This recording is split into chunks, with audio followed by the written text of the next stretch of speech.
Meski 40 lebih kasus positif COVID-19 ditemukan di Gedung Dewan di Senayan, Jakarta, baru per Senin esok Gedung Wakil Rakyat akan ditutup sementara. Penutupan dilakukan hingga 8 November seiring masa reses anggota Dewan.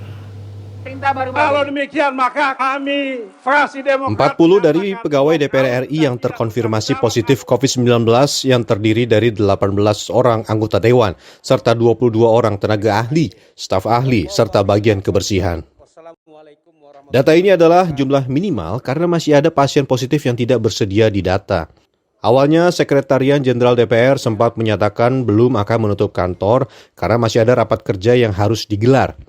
Langkah pencegahan dilakukan dengan membatasi jumlah tamu, waktu kerja fleksibel, penyemprotan disinfektan, dan kewajiban tes usap bagi pegawai yang terindikasi positif COVID-19.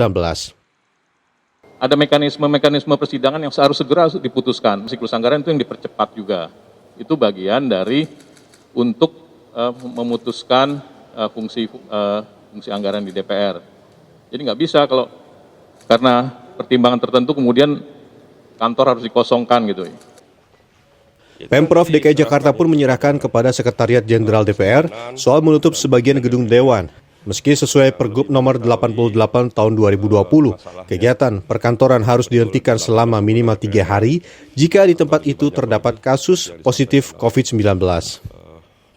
Karena itu kan wilayah dari Senayan dan pemerintah pusat ya. Kalau mengatur pada Pergub ya,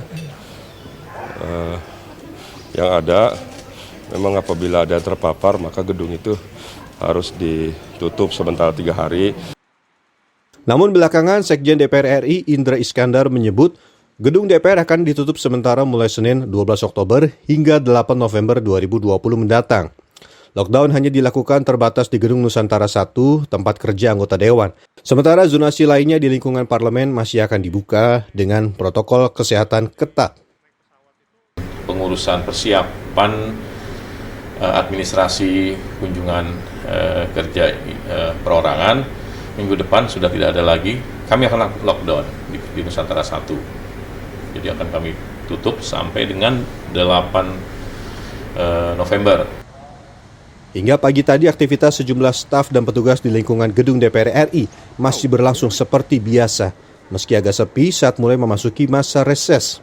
Sekjen juga menerapkan protokol kesehatan ketat, melakukan sterilisasi ruangan rutin, serta membatasi jumlah staf yang masuk kantor. Tim Liputan, Trans